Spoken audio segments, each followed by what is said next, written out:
som sa vlastne rozhodovala medzi interným odborom a všeobecným lekárstvom. Dala som si vlastne prihlášku na obidve, bola som vybratá na interné oddelenie, avšak po 2 rokoch som jednak zo zdravotných dôvodov a jednak z toho, že som to už dávnejšie chcela, sa rozhodla prestúpiť. Jednak preto, že som začínala u jednej pani doktorky ešte počas covidu pomáhať a mne sa to neskutočne páčilo vlastne v tej primárnej sfére, že ako viem ovplyvniť pacienta, či už ako psychologicky a tým vlastne, dá sa povedať, že slovom, ľudským slovom, alebo aj tým, že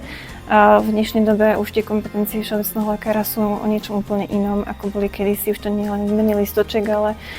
proste dokážem toho pacienta ja zmanéžovať, dokážem mu pomôcť, dokážem ho navigovať a vidím na rozdiel napríklad, keď už môžem porovnať s tým interným oddelením, tak priamo ten výsledok, že ja mu niečo dám, on mi o 2 dní príde povedať, že pani doktorka, je to úplne o niečom inom a veľmi ste mi pomohli a že vidím dôsledok tej svojej práce v tom priamom kontakte. Administratívna záťaž bude asi ako prvé a potom, a nechcem to povedať hnusne, prevýchova pacientov k tomu, že už to nie je, že prosím si vymený listok, lebo som sa rozhodla ísť tam a tam, ale naozaj to, že máme už iné kompetencie, sme schopní zaliečiť a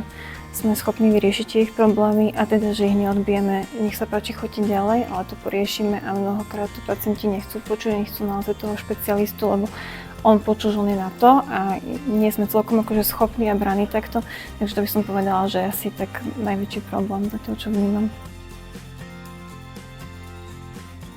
Mne sa to veľmi páči, hlavne sa mi páči to, že je tam veľmi veľa tém, ktoré sú ktoré sú vlastne nám tak podané zaujímavou formou, hlavne sa mi páči tie prednášky, ktoré sa už týkajú tých